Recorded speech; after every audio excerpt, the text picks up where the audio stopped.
प्रत्येकाचं एकमेकाकडे लक्ष नसतं, त्यांच्या हातातल्या मोबाईलच्या मेसेजेसवर त्यांचं लक्ष असतं. सगळं काही मोबाईलवर आहे. तंत्रज्ञान जीवनाचा जणू केंद्रबिंदू झालेला आहे. आणि तरुण मुलांच्या बाबतीमध्ये तसा अनुभव आहे, सर्वत्र आहे, सार्वत्रिक आहे तो. आता वयस्कर लोकांना सुद्धा त्या व्याधीचा संसर्ग झालेला आहे. ती व्याधी अशी आहे की मोबाईलवर एखादी पोस्ट टाकली, समजा फेसबुकवर टाकली, इतर कुठल्या याच्यावर टाकली, तर त्याला किती लाईक आल्या यावर त्यांची मनशांती अवलंबून असते. खूप लाईक जर आले तर त्यांचा चेहरा प्रफुल्लित होतो, आणि कोणी लाईक जर नाही केलं आणि कोणी एखादी खोचक कॉमेंट केली तर त्यांचा संपूर्ण दिवस वाया जातो, वाईट जातो. म्हणजे आपल्या जगण्याचा रिमोट कंट्रोल आपण कुणाकुणाच्या हातात देणार. मोबाईल फक्त उपकरण आहे की ज्याचा उत्तम उपयोग करून घेता येतो, आणि सर्वोत्तम उपयोग कसा करावा या सर्व गोष्टी त्या मनुष्याच्या हातात असतात ज्याच्या हातात तो मोबाईल आहे. कुठलंही विज्ञान, कुठलंही तंत्रज्ञान मनुष्याला प्रामाणिक बनवू शकत नाही, मनुष्याला नीतिमान बनवू शकत नाही, मनुष्याला निष्ठावान बनवू शकत नाही, मनुष्याला संवेदनशील बनवू शकत नाही. क्षणाक्षणाला त्यावर बदलणारी दृश्य जर तुमची भावावस्था बदलत असतील तर तुम्हाला स्थिर बसताच येणार नाही. आणि मन स्थिर ज्याचं नाही आहे तो मनुष्य आयुष्यात काहीच करू शकणार नाही. मनाची स्थिरता, एकाग्रता अत्यंत आवश्यक आहे. तुम्हाला अभ्यास करायचा असेल, तुम्हाला स्वयंपाक करायचा असेल, तुम्हाला उद्योग व्यवसाय करायचा असेल, राजनीती, प्रशासन, शेती, उद्योग, जीवनाच्या क्षेत्रात कुठल्याही क्षेत्रामध्ये नोकरीपासून कुठलंही काम जर तुम्हाला करायचं असेल तर मनाची एकाग्रता साधली पाहिजे. ज्याचं मन एकाग्र नाही त्याला काहीही करता येणार नाही आयुष्यात. आणि आता मोबाईलचा जो अतिरेकी वापर चालला आहे तो अखंड सर्फिंग, आणि किती तास भारतीय लोक मोबाईलवर बसतात, त्याचा डेटा जो आहे तो थरकाप उडवणारा डेटा आहे. सोशल मीडियावर दिवसातल्या 24 तासांपैकी 16 तास असणारी तरुण मुलं आहेत. हा डेटा सांगतोय आपल्याला. दिवसातले 16 तास जर ते मोबाईलमध्ये डोकं खुपसून बसणार असतील तर ते काम केव्हा करतील. आणि मेंदू शिडून गेल्यानंतर, शरीर शिडून गेल्यानंतर ते प्रेतासारखे फक्त झोपू शकतात राहिलेले 8 तास, ते काहीही करू शकत नाही. या मोबाईलचा सकारात्मक उपयोग कसा करायचा याचं चिंतन आपण केलं पाहिजे. आमची पिढी इतकी भाग्यवान नव्हती की ज्यांना या सगळ्या माहितीचा खजिना खुला होईल. तुमच्या हातातल्या मोबाईलच्या माध्यमातून तुम्हाला अद्भुत खजिना या जगाच्या पाठीवरचा उपलब्ध आहे. युट्यूबच्या माध्यमातून, तंत्रज्ञानाच्या माध्यमातून, CNN ही आंतरराष्ट्रीय वाहिनी, अमेरिकन आहे CNN चॅनल, त्यांच्या माध्यमातून त्यांना असं वाटतं की जळगावला एक काम चालू आहे, दिव्यांगांकरता काम करणारा एक मनुष्य आहे, ते कशा पद्धतीने काय काय काम करताय, त्या दिव्यांगांवर त्याचा काय चांगला परिणाम सकारात्मक होतोय, ही समस्या नेमकी काय आहे, किती प्रकारचे लोक समस्या अनुभवतात, ही समस्या कशी सोडवण्याकरता एक मनुष्य खटपट करतोय. हे अमेरिकेतनं येऊन इथे रेकॉर्डिंग करायला त्या लोकांना वेळ आहे. खुद्द जळगाव मधल्या किती लोकांना याकरता वेळ मिळाला. आणि या बाबतीमधली तंत्रज्ञान शरणता जी आहे ना, त्याचं एक उदाहरण सांगतो मी तुम्हाला. विट्याजवळ गारडीला 3.5 एकर क्षेत्रामध्ये आम्ही वनीकरण केलं आणि सुरुवातीला सलाईनच्या बाटल्यांमधनं पाणी घातलं त्या झाडांना. 50 लिटर पाणी 100 झाडांना, 100 रोपांना सलाईनच्या बॉटल्समधनं घालायचो. दुसऱ्या दिवशी पुढची 100 झाडं 2003 मध्ये भयंकर दुष्काळ आमच्याकडे पडलेला होता. 100 वर्षातला सर्वात भयंकर दुष्काळ. पिण्याच्या पाण्याचा टँकर चालू होता. त्यावेळेला गारडीच्या त्या माळ रानावर त्या रोपांना पाणी कुणी देऊ शकेल हे संभवत नव्हतं. सलाईनच्या बाटल्यांमधनं, कॅनमधनं, मोटरसायकलमधनं नेलेलं 50 लिटर पाणी 100 झाडांना रोज द्यायचो. आणि सलाईनच्या बाटल्यांमधनं फक्त 400 मिली पाणी बसतं त्यात. 400 मिली पाणी एका रोपाला 4, 5, 6 दिवसांनी मिळालं तरी ती रोपं जगतात, त्याचा आम्ही अनुभव घेतला. आणि गेल्या 20 वर्षामध्ये त्या 1800 झाडांना टँकरने पाणी नाही, मोटार नाही, वीज नाही, 16,90,000 लिटर फक्त पाणी घातलं. तिथे आता एक वन निर्माण झालेलं आहे. वन. त्या इतक्या कमी पाण्यामध्ये एक वन तयार होऊ शकतं, प्रकृतीचं चक्र कार्यान्वित होऊ शकतं. पक्षी झाडांवर घरटी बांधू शकतात, माझ्या उंचीचं गवत तिथे उगवू शकतं, त्या गवतावर किती गायी जगू शकतात, या सगळ्या गोष्टींचा अध्ययन अभ्यास आम्ही केला. ज्या गारडी गावाच्या माळरानावर हे केलं, बातम्यांमध्ये 2-3 चॅनल्सने, मराठी चॅनल्सने ज्यावेळेला ते रेकॉर्डिंग दाखवलं, दुष्काळी परिस्थितीच्या पार्श्वभूमीवर वन तयार करता येतं, पाणी नसलेल्या जमिनीवर तयार करता येतं, त्यावेळेला गारडी गावामध्ये आमची रानाकडे जाण्याची जी वाट आहे, रस्ता आहे, डांबरी रस्ता, त्या रस्त्यावर, रस्त्याच्या कडेला कट्ट्यावर बसणारी माणसं जी असतात, त्या कट्ट्यावर बसणाऱ्या माणसांनी मला हाक मारली आणि सांगितलं, अहो भंडारी साहेब तुमची झाडं बघितली. म्हटलं कधी गेला होता बघायला? त्यांचं उत्तर होतं, एबीपी माझावर दाखवली त्यावेळेला पाहिली. तंत्रज्ञानाचा, मीडियाचा प्रभाव किती आहे की इतके निष्क्रिय झालो आम्ही की जो प्रकल्प बघायला अण्णा हजारेंना वेळ मिळू शकतो, तो प्रकल्प बघायला त्या गावातल्या लोकांना वेळ मिळत नाही. त्यांना वेळ नाही असं नाहीये, त्यांना इच्छा नाहीये, आणि त्यांच्या निष्क्रियतेचा त्यांच्यावर इतका अंमल चालतो. आता लोक मला म्हणतात की तिथे फळ झाडं लावलेली आहेत, चोऱ्या होतील. मी म्हटलं, चोरी करायला लागणारी क्रियाशीलता सुद्धा त्या लोकांकडे नाहीये. तर बदलत्या जीवनशैलीमधला हा प्रभाव आहे की एखाद्या मनुष्याला जर खिळवून बसवायचं असेल ना, पूर्वी स्थानबद्ध करायचे, जन्मठेपेची शिक्षा द्यायची आहे. आता जन्मठेपेची शिक्षा देण्याकरता फार मेंदू चालवण्याची गरज नाही. त्याच्या हातात नवीन मोबाईलचं मॉडेल द्या, तो बसल्या जागी जीवन संपलं तरी त्याला पत्ता लागणार नाही. कुठल्या परिस्थितीत चाललोय आपण? बदलती जीवनशैली काय घेऊन येते? आपल्याकडे हा विवेक का नाही आहे की एखाद्या गोष्टीचा आम्हाला चांगला उपयोग करून घेता येईल? त्या मोबाईलवरनं तुम्ही जीवनाच्या कुठल्याही क्षेत्रामध्ये जगाच्या पाठीवर नोबेल लॉरिएट्स पर्यंत कुणी काय काय मूलभूत काम केलंय, पर्यावरणामध्ये कुणी काम केलंय, संगीतामध्ये नवीन सिम्फनीज कुणी तयार केलेल्या आहे, शिक्षणाच्या क्षेत्रात मूलभूत कौशल्याचं काम कुणी केलेलं आहे, इंटरनॅशनल लॉ, कायद्या, जगाच्या पाठीवरच्या वेगवेगळे संघर्ष आहेत, ते संघर्ष मिटवण्याच्या दृष्टीने कुणी काम केलेलं आहे, जगामध्ये योगशास्त्र शिकवण्याचं काम कोण करतं? भारतीय योग दिनाच्या निमित्ताने जगाच्या पाठीवर कुठे कुठे संघर्ष चालू आहेत. पहिल्या आणि दुसऱ्या महायुद्धामध्ये काय काय घडलं, आर्थिक मंदी आली म्हणजे अमेरिकेमध्ये काय झालं, ग्रेट डिप्रेशन म्हणजे, इथपासून तुम्ही जीवनातला तुमच्या अभ्यासाचा विषय निवडा, त्या विषयाची माहिती तुमच्या हातातल्या मोबाईलवर तुम्हाला उपलब्ध आहे. ज्ञानाचा खजिना तुमच्या हातामध्ये आहे, पण तुम्हाला तो कसा वापरायचा हे जर कळत नसेल तर त्यासारखं दुर्दैव नाही. दिव्याखाली जसा अंधार असतो. आणि एक गोष्ट मुंबईतल्या एका भिकाऱ्याची महाराष्ट्र टाइम्स मध्ये पुष्कळ 20-22-25 वर्षापूर्वी छापून आली होती की असे दगड रचलेले आणि त्याच्यात माती भरलेली, आणि तिथे एक भिकारी पथारी टाकून बसायचा आणि रोज भीक मागायचा, दिवसभर भीक मागायचा. एक दिवस तो तिथेच मरून पडला होता. महानगरपालिकेचे लोक आले आणि त्या लोकांनी त्याचं प्रेत तिथनं नेलं. तो कट्टा हलवून टाकला. कट्टा हलवून टाकताना खाली जमीन जरा भुसभुशीत होती म्हणून ती जमीन उकरली काही कामगारांनी. त्यांना असं लक्षात आलं की अपार संपत्ती तिथे खाली होती. काही कोटी रुपये त्यांना तिथे मिळाले. त्या काही कोटी रुपयांवर बसून जन्मभर त्याने फक्त भीक मागितली. तसं आपण कल्पवृक्षाखाली बसलेले भिकारी तर नाही आहोत की आपल्याला कळत नाही की काय मागावं.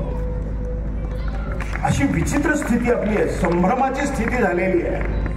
या संभ्रमातून आपल्याला बाहेर पडावं लागेल, आपल्याला क्रियाशील व्हावं लागेल. नुसतं बसून दिवा स्वप्न पाहून चालणार नाही. आपल्याला प्रत्यक्ष कृती करावी लागेल. प्रत्यक्ष कृती उत्तम पद्धतीने करावी लागेल. त्यासाठी लागणारी माहिती फक्त मोबाईलवर घ्या. या पलीकडे मोबाईलमध्ये गुंतून पडू नका. बदलत्या जीवनशैलीचं एक लक्षण हा डिजिटल मीडियाचा, तंत्रज्ञानाचा जो प्रभाव आहे हा केंद्रबिंदू आहे. आणि दुसरा केंद्रबिंदू पैसा आहे. प्रत्येकाला पैसा मिळवायचा आहे, जमेल त्या मार्गाने मिळवायचा आहे, नको त्या मार्गाने सुद्धा मिळवायचा आहे. पैसा मिळवण्याचे मार्ग जर शापित असतील तर भारतीय दर्शनशास्त्र आणि तत्वज्ञान असं सांगतं की संपत्तीची गती संपत्ती स्वतः ठरवते. संपत्ती कशी मिळवावी यावर अवलंबून असते की त्या संपत्तीची गती कशी आहे. आपल्याकडे पंचतंत्र शिकवतात ना, पंचतंत्रामध्ये अद्भुत सत्य सांगितलेली आहेत. आणि पंचतंत्र हा भारतातला असा ग्रंथ आहे ज्याचं जगाच्या पाठीवरच्या 72 देशांमधल्या 72 भाषांमध्ये ट्रान्सलेशन झालेलं आहे आणि ते 14व्या 16व्या शतकापासून अगोदर झालेलं आहे. असा ग्रंथ आहे पंचतंत्र. अद्भुत ग्रंथ आहे. पशु पक्ष्यांचे संवाद आहेत, माणसांचे संवाद आहेत, त्यांचे स्वभाव आहेत, त्यांची सुखदुःख आहे, ते सगळं पंचतंत्रात आहे. त्या पंचतंत्रामध्ये संपत्तीच्या 3 गती सांगितलेल्या आहेत. एक गती संपत्तीची आहे की संपत्ती तुम्ही मिळाली तर सुखाचा उपभोग घ्या. चांगले पैसे मिळाले तुम्हाला चांगले कपडे घाला, चांगलं घर बांधा, चांगलं वाहन घ्या, मुलांना चांगलं शिकवा, चांगलं अन्न ग्रहण करा, लोकांना अन्नदान करा, चांगल्या पद्धतीने कुणाला मदत करा. हा संपत्तीचा चांगला उपभोग घेण्याचा एक मार्ग. दुसरा संपत्तीचा व्यय कसा होऊ शकतो तर संपत्तीची चोरी होऊ शकते. भगवान रामकृष्ण परमहंसांनी एक उदाहरण दिलेलं आहे. ते उदाहरण असं आहे की एका कावळ्याच्या चोचीमध्ये त्याने एक मासा पकडला होता आणि तो उडत होता आणि त्याच्या मागनं पक्ष्यांचा थवाच्या थवा घारींचा पाठलाग करत होता. ज्या क्षणी त्याच्या चोचीतनं तो मासा पडला त्या क्षणी त्याचा पाठलाग करायचा सोडून त्या माशाच्या दिशेने ते सगळे पक्षी झेपावले एका क्षणात. आता संपत्तीचा पाठलाग आपल्या समाजामध्ये लोक करताना या पद्धतीने दिसतात आणि मग इतर कोणाच्या संपत्तीवर टल्ला मारता येईल का याचं चिंतन ते करताना ज्यावेळेला दिसतात. मल्टी लेव्हल मार्केटिंग नावाचा एक महाभयंकर प्रकार आपल्या समाजामध्ये सर्वत्र आलेला आहे आणि त्याची थोडी विनोदी जर मांडणी करायची असेल तर एका मनुष्याने दुसऱ्याला सांगायचं की तू 3 मेंबर तयार कर, प्रत्येकी 5-5 हजार रुपये देणारे किंवा 10-10 हजार रुपये देणारे. मी तुम्हाला एक ओळखपत्र देईन की हा सभ्य खिसे कापू आहे आणि यापैकी प्रत्येक जण आणखीन 3-3 लोकांचे खिसे कापू शकेल आणि त्यांनी यशस्वीपणाने खिसे जर कापले तर मिळणारे पैसे कसे वाटून घेता येतील. याला मल्टी लेव्हल मार्केटिंग असं म्हणतात. आणि भारतामध्ये महाराष्ट्रामध्ये सुद्धा कोट्यावधी रुपये या पद्धतीने लोकांचे बुडाले आणि कुणी एकमेकाला बुडवलं. जे मित्र आहेत, जे नातेवाईक आहेत, त्यांनी एकमेकांना अशा पद्धतीने टोप्या घातल्या. आम्हाला संपत्ती मिळवण्याचा एवढा एकच मार्ग आहे का? संपत्तीची चोरी होईल, त्याचा क्षय होईल, दुसरा मार्ग. आणि तिसरा मार्ग संपत्तीचा क्षय होण्याचा जो आहे तो महाभयंकर आहे. संपत्ती ज्या मार्गाने आली त्याच मार्गाने जाते हे वास्तव आहे. एक गृहस्थ आमचे एक सज्जन मित्र आहेत, अगदी सज्जन, सात्विक म्हणावा असा मनुष्य. नामस्मरण करत असतात, कीर्तन प्रवचन या सगळ्या गोष्टींमध्ये, तुकोबारायांच्या गाथेमध्ये, ज्ञानेश्वरीमध्ये मन रमवतात, वाचन चिंतन करतात. साध्या साध्या गोष्टींमध्ये त्यांच्या बोलण्यामध्ये तुकोबाराय असं म्हणतात, माऊलींनी असं म्हटलंय, असे सगळे संदर्भ येतात. असा सत्वशील मनुष्य अत्यंत. त्यांचे एक मित्र मुंबईला असलेले मोठे प्रशासकीय अधिकारी असलेले, ते त्यांना पुन्हा पुन्हा बोलवायचे. त्यांची मुलगी मुंबईला होती त्यामुळे त्यांचं जाणं व्हायचं तिथे. आणि दरवेळेला त्यांना कळलं की ते ग्रहस्थ त्यांचे मित्र म्हणायचे की अरे तू काय आलाच नाही, मी तुला किती वेळा बोलवलं, असं केलं तसं केलं. ते म्हणे अरे जमत नाही मुंबईत, एवढं धकाधकीचं आयुष्य, त्या लोकलमधनं जायचं, हे करायचं, त्रासाचं आहे ते. पण एकदा गेले ते, दरवेळेला ते विचारतात म्हणून एकदा गेले ते. त्यांच्या आलिशान मोठ्याच्या मोठ्या, मुंबईमध्ये मोठा फ्लॅट असून याला किती पैसे लागतात तुम्ही कल्पना करू शकता. मोठा फ्लॅट होता आलिशान. तिथे गेलो म्हणे मी आणि बसलो त्यांच्या त्या हॉलमध्ये, बैठकीच्या खोलीत. आणि ते ग्रहस्थ आले आणि लहान मूल जसं गुडघ्यावर बसतं ना तसं म्हणे माझ्यासमोर फरशीवर गुडघ्यांवर बसले आणि माझ्या गुडघ्यांवर डोकं ठेवून ढसा ढसा ढसा रडायला लागले ते एकदम. म्हणजे मला कळे ना काय झालंय, माझं काही चुकलं की काय? एवढा मोठा श्रीमंत मनुष्य, एवढा मोठा उच्चपदस्थ अधिकारी, तो ढसा ढसा रडतो कशा करता? म्हणजे मला काही कळे ना. म्हणजे मी उठवलं त्यांना, बसवलं माझ्या शेजारी. त्यांच्या पत्नीला सांगितली की वहिनी थोडं पाणी आणा. त्यांना जरा 2 घोट पाणी प्यायला दिलं. जरा चेहरा शांत झाला, त्यांचे अश्रू पुसले. मी त्यांना विचारलं की अरे मित्रा झालं काय, का रडतोयस तू? तर तो म्हणे माझं एक भयंकर दुःख आहे आणि ते तुला सांगावं असं, त्यासाठी मी तुला सारखा बोलवत होतो. म्हणे काय दुःख आहे? तर तुझ्या घरामध्ये ते घर पाहून तर मला वाटत नाही की तुला काही दुःख आहे. दुःखाची अतकींची छाया तुझ्यावर पडायला नको, असं सगळं सुखासीन दिसतंय सगळं. म्हणजे त्या ग्रहस्थाने सांगितलं की माझी आणि मुलाची दृष्टीभेट होत नाही. म्हणजे मला वाटलं की कुठेतरी परदेशात, अमेरिकेत इकडे तिकडे असतात ना मुलं, तर मग कशी भेट होईल? तर म्हणे मला असं वाटलं की कुठे परदेशात असतो की काय याचा मुलगा. म्हणे नाही, परदेशात नाही आहे, इथेच आहे मुंबईत. मग म्हणे भेट का नाही होत? म्हणे मी ड्युटी उरकून ज्या वेळेला घरी परत येतो ना त्याच्या अगोदर तर घरातनं बाहेर पडतो आणि सकाळी मी ड्युटीला ज्या वेळेला जातो ना त्यानंतर रात्रभर घराबाहेर राहून नंतर मग तो घरी येतो. त्याची आणि माझी महिना दृष्टीभेट होत नाही. म्हणे काय करतो तुझा मुलगा? त्या गृहस्थाने सांगितलं करू नये ते सगळं करतो. म्हणे ऐकतानाच माझा थरका उडाला. मला कळेना की तो नेमकं काय करतोय. म्हणे करू नये ते सगळं करतो म्हणजे काय? म्हणे पैसे उडवतो अखंड. म्हणजे मी त्याला विचारलं की अरे अखंड पैसे उडवायला तो आणतो कुठनं ते पैसे? तर चटकन म्हणून माझा मित्र मला म्हणाला की कपाटातनं घेतो. म्हणे मी विचारलं कपाटात पैसे येतात कसे?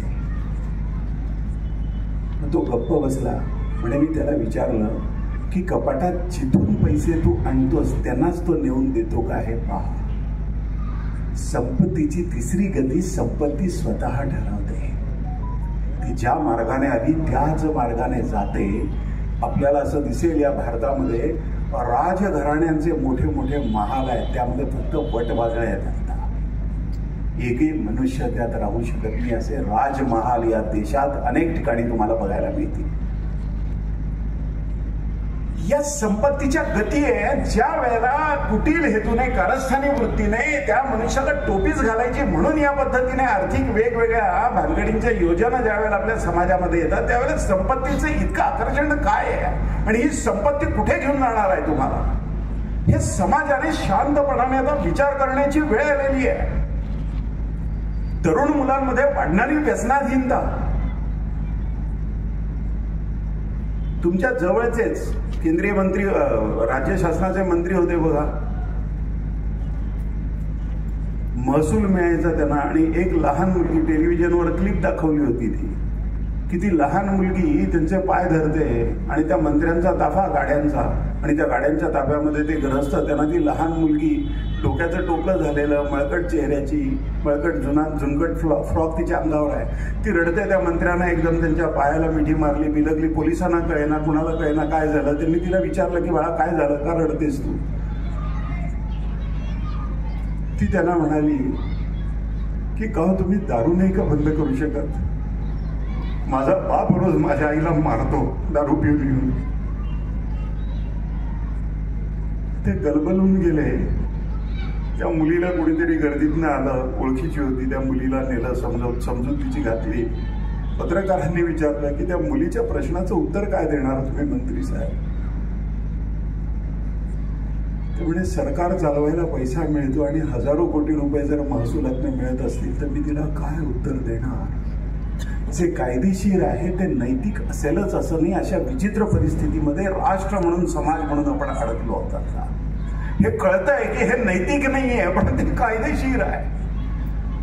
सत्सद विवेक जो आहे ते सत्सद विवेकामध्ये तुकाराम महाराजांचं एक वचन जे आहे ते जगाला संपूर्ण जगाला मार्गदर्शक ठरेल असं आहे.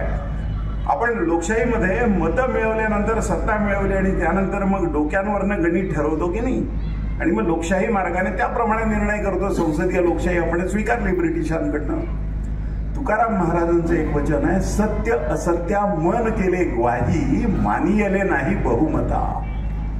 लोक काय म्हणतात यावर सत्याची परिभाषा नाही केली. माझं अंतर्मन सत्य काय आहे काय सांगतंय?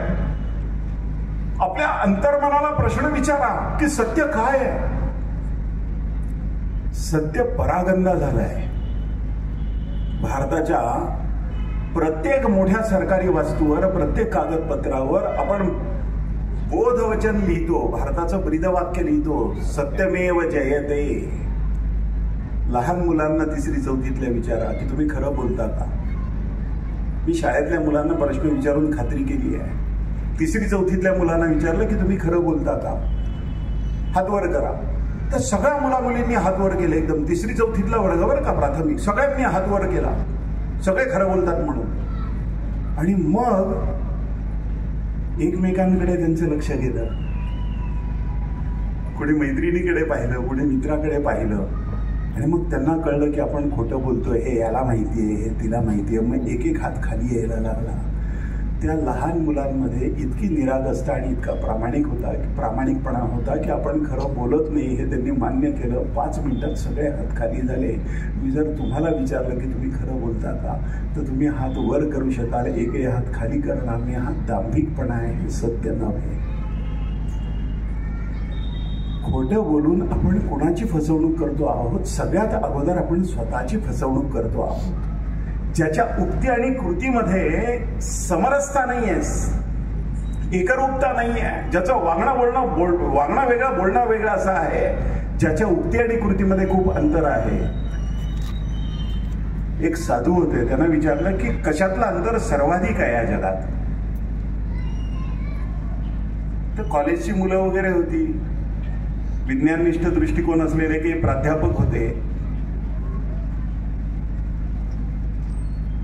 त्यांना असं वाटलं की पृथ्वी आणि सूर्य याच्यातलं अंतर सांगतील. जे छोटे तारे दिसतात की सूर्यापेक्षा मोठे आहेत ते पण खूप अंतरावर आहे, त्यामुळे एखाद्या चांदणीसारखे चमकतात, त्यातलं अंतर कोणी सांगेल? त्या ग्रहस्थांनी अंतर सांगितलं, न मोजता येणे इतकं अंतर जे आहे म्हणे, ते मनुष्याच्या उक्ती आणि कृतीतलं अंतर न मोजता येणे इतकं प्रचंड. एवढं अंतर या जगातल्या दोन टोकांमध्ये कुठेही सापडत नाही, कारण हे अंतर मोजताच येणार नाही. यामुळे मनुष्याचं पतन होतं आणि यामुळे समाज जो आहे तो रोज दुःख अनुभवतो. साध्या साध्या गोष्टीमध्ये लोक दुःख अनुभवतात आणि याचा प्रारंभ असत्याचा कुठनं होतो? शाळेच्या विद्यार्थ्यांपासून होतो. त्यांना ते हस्तकलेचे वर्ग असतात ना, हस्तकलेचे उपक्रम असतात की नाही, सरांनी शिक्षकांनी काढून दिलेलं असतं की ही चित्र काढून आणा, अशी फाईल तयार करा, झाडाचे पानं जी आहेत ती चिकटवा. मग त्या मुलांना पहिलं दुसरं तिसरं बक्षीस मिळतं. कित्येक मुलांचे आईबाप कमर्शियल आर्टिस्ट असलेल्या चांगल्या मनुष्याकडनं 100-200 रुपये देऊन तो उपक्रम पूर्ण करतात, प्रकल्प पूर्ण करतात आणि त्या लहान निरागस मुलाला 3रीतल्या-4थीतल्या सांगतात की हा प्रकल्प तुझा उपक्रम तू दाखल कर. आणि त्याला हे कळतं की आपण काम न करता फक्त दुसऱ्याने केलेल्या कामावर आपलं नाव टाकलं की काम भागतं. या असत्याला तिथून प्रारंभ होतो. आम्हाला कळतच नाहीये. आई वडिलांना मुलीने खोटं बोललेलं चालत नाही, त्यांना तळपायाची आग मस्तकाला जाते. मुलगा खोटा बोलतो माझ्याशी म्हणजे काय? तू मोबाईलवर जे बोलतोयस ते तुझा मुलगा ऐकतोय ना समोर उभा राहून. तू एरंडोलमध्ये आहेस, तुझ्या मित्राकडनं काही पैसे घेतलेले आहेत आणि तो पैसे मागण्याकरता फोन करतो. त्यावेळेला फोनवर चेहऱ्यावरची सुरकुती न हलवता तू जर सांगतोय सदग्रस्ता की मी मुंबईत आहे, 4 दिवसाने आल्यानंतर आपण चर्चा करू. तुझ्या मुलाला असं वाटतं की हा राजमार्ग आहे, हाच व्यवहार आहे, हेच चातुर्य आहे, हेच व्यावहारिक शहाणपण आहे की आपण इथे असलो तरी मुंबईत आहे असं सांगायचं आणि 4 दिवस त्या मनुष्याला टाळायचं. तुम्ही पेरलेलं उगवतं. भारतीय संस्कृती जगाला सगळ्यात मोठा काही जर संदेश भारतीय संस्कृतीने दिला असेल तर तो कर्माचा सिद्धांत दिलाय. तुम्ही जे पेरता तेच उगवता. तुम्ही ज्वारी पेरून बाजरी उगवत नाही, कुठल्याही तंत्रज्ञानाने. तुम्ही गहू पेरून तांदूळ नाही उगवत. तुम्ही पाप पेरलं, तुम्ही असत्य पेरलं, तुम्ही लबाडी पेरली, ती उगवणारच उगवणार. आणि एवढं पेरलं तर एवढं उगवतं. भूमी आपल्याला कित्येक पट करून देते. कर्माचा सिद्धांत तुम्ही केलेल्या प्रत्येक कर्माचं कर्मफलामध्ये रूपांतरण करून देते आणि ज्या वेळेला ते पीक हाताशी येतं त्यावेळेला तुमची हिंमत नाही होत ते घेण्याची. महाभारताच्या युद्धामध्ये शेवटचा 18वा दिवस जो आहे त्या 18व्या दिवसाला दुर्योधनाच्या दोन्ही मांड्या आणि त्याची छाती फोडून टाकली आहे भीमाने. महाकवी भासाने यावर एक नाटकामध्ये एक कथानक लिहिलेलं आहे आणि ते कथानक असं आहे की जसं आपली नातवंड आजी आजोबांवर त्यांचं प्रेम असतं ना, तसं दुर्योधनाचा नातू त्याच्यावर खूप प्रेम आहे त्याच्या आजोबांवर. आणि दुर्योधन राजसभेमध्ये जायचा त्यावेळेला त्याचा हा लाडका नातू त्याच्या मांडीवर जाऊन बसायचा आणि त्याच्या मांडीवर जाऊन बसलेला तो नातू त्याच्याकडे त्याला वेगवेगळे प्रश्न विचारायचा. नातवंड विचारतात ना तुम्हाला प्रश्न, खूप शंका असतात त्यांच्या मनामध्ये, जिज्ञासा असते, अनेक प्रश्न ते विचारतात. तसं दुर्योधनाचा नातू अनेक प्रश्न विचारतो. रणांगणावर कुरुक्षेत्रावर युद्ध सुरू झाल्यानंतर पहिले 17 दिवस तो नातू रोज त्या शामियान्यामध्ये युद्ध संपल्यानंतर सगळे युद्धावरचे सैनिक परत यायचे, त्या ठिकाणी आपल्या आजोबांना जाऊन भेटायचं आणि आज युद्धामध्ये काय काय झालं, चक्रव्यूह कसा होता, कोण मारला गेला, कोण जगला, तो त्याला समजेल या पद्धतीने दुर्योधन त्याला सांगायचा. 18व्या दिवशी दुर्योधन त्या छावणीमध्ये परत येत नाही सैनिकांसाठी आणि आसन्न मरण अवस्थेमध्ये त्याचा प्राण जाण्यापूर्वी हा नातू त्या शेकडो पडलेल्या प्रेतांमधनं आपल्या आजोबाला हुडकून काढतो आणि त्याचा आणि दुर्योधनाचा संवाद महाकवी भासाने जो लिहिला आहे तो संवाद असा आहे की तो नातू त्याला विचारतो दुर्योधनाला की पितामह तुमची ही अवस्था काय झाली? मी तुमच्या मांडीवर कसं बसणार? तुमच्या तर दोन्ही मांड्या फोडून टाकलेल्या आहेत. कुणी केलं आहे? म्हणे भीमाने गदेने फोडून टाकल्या माझ्या मांड्या. म्हणे भीमाने असं का केलं? तो अनेक प्रश्न विचारायला लागतो. याचा प्राण जाण्याची स्थिती आहे दुर्योधनाची. आणि हे प्रश्न तो ज्यावेळेला विचारतो त्यावेळेला दुर्योधन त्याला म्हणतो की मी तुझ्या एवढा लहान होतो ना त्यावेळेला कौरव आणि पांडवांकरता कृपाचार्य शिक्षक होते ना. ते कृपाचार्य आम्हाला रोज एक धडा शिकवायचे. पहिल्या दिवशी त्यांनी धडा शिकवला सत्यम वद म्हणजे खरं बोला. आम्ही 105 राजपुत्र होतो, 100 कौरव 5 पांडव, सगळ्यांना शिकवायचे ते. आणि त्यांनी शिकवलं सत्यम वद म्हणजे खरं बोला. दुसऱ्या दिवशी शिकवलं धर्मांचर, धर्माप्रमाणे आचरण करा, अधर्माने वागू नका. तिसऱ्या दिवशी शिकवलं स्वाध्यायान मा प्रमदा म्हणजे अभ्यास करण्यामध्ये कुचराई करू नका अजिबात. अभ्यास काटेकोरपणाने करा. स्वाध्यायान मा प्रमदा, प्रमाद चालणार नाही अभ्यासात. म्हणे असं 6 महिने त्यांनी शिकवलं. 6 महिन्यानंतर परीक्षा घेतली. म्हणे कृपाचार्यांचं असं मत होतं की 105 राजपुत्रांमध्ये सगळ्यात बुद्धिमान राजपुत्र जर कोणी असेल तर तो युधिष्ठिर होता. ज्येष्ठ पांडव तो सगळ्यात बुद्धिमान होता. म्हणजे युधिष्ठिराची ज्यावेळेला परीक्षा घेतली कृपाचार्यांनी त्यावेळेला युधिष्ठिराला एकाही प्रश्नाचं 6 महिन्यात काय शिकवलं हे उत्तर देता आलं नाही. फक्त पहिल्या दिवशी जे शिकवलं तेच युधिष्ठिराला आठवत होतं. त्यामुळे युधिष्ठिर उत्तीर्ण झाला नाही परीक्षेत. दुर्योधनाने खाड खाड खाड खाड खाड सगळ्या प्रश्नांची मुखोद्गत उत्तरं दिली. दुर्योधनाला पहिलं पारितोषिक दिलं.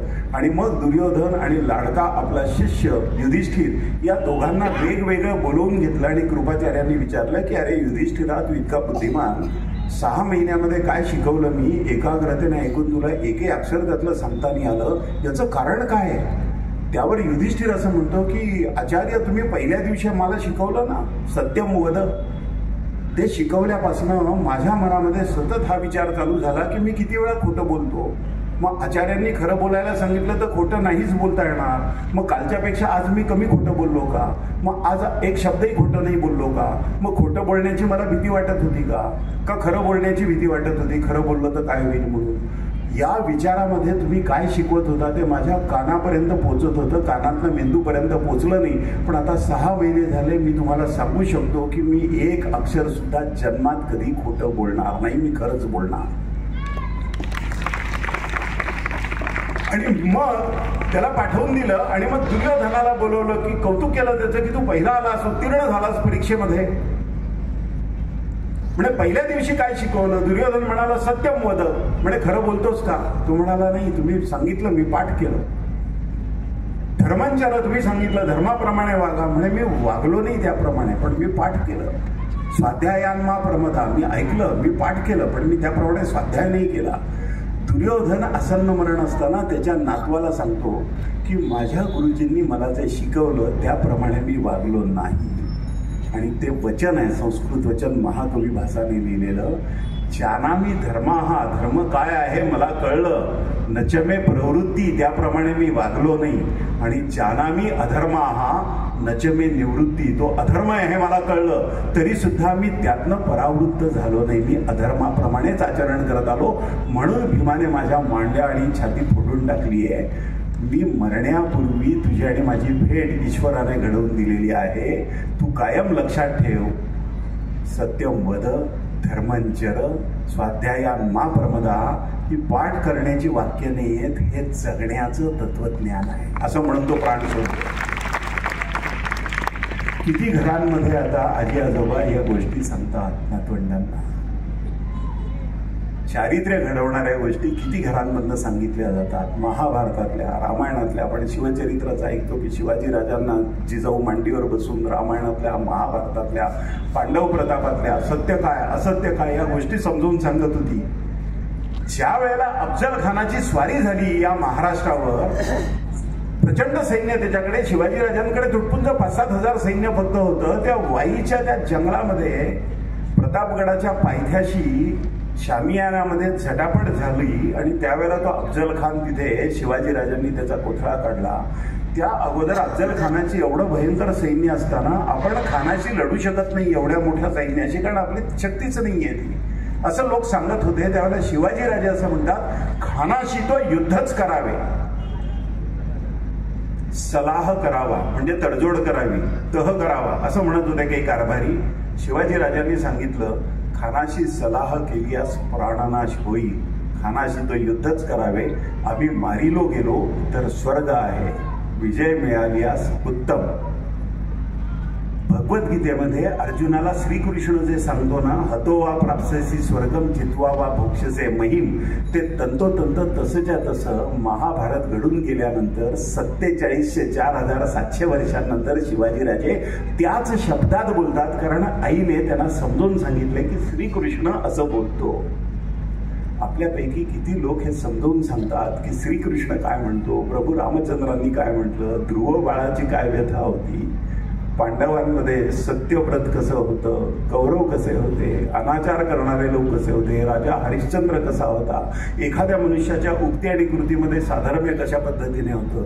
एपीजे अब्दुल कलामांसारखा माणूस 350 खोल्यांचा प्रासाद असणाऱ्या ऐश्वर्य संपन्न राष्ट्रपती भवनामध्ये हातात एक बॅग घेऊन प्रवेश केला आणि राष्ट्रपती सोडताना तीच एक बॅग घेऊन त्यातनं बाहेर पडले. त्यांना मिळालेल्या कोट्यावधी रुपयाच्या भेटी जवळ बाळगण्याची त्यांना इच्छा नाही झाली. असा माणूस कसा घडतो,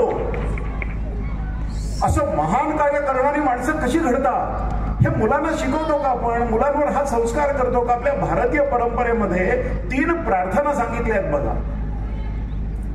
हिंदू धर्म काय आहे, भारतीय तत्वज्ञान काय, जीवन दर्शन काय, अध्यात्मविद्या काय, भारताचा सांस्कृतिक इतिहास काय, भारताची संस्कृती काय, हे कळण्याकरता या 3 प्रार्थना पुरेशा आहेत. पहिली प्रार्थना आहे सर्वेपि सुखिनः सन्तु, सगळे सुखी हो. सर्वे सन्तु निरामयाः, सगळ्यांना निरामय आरोग्य लाभो.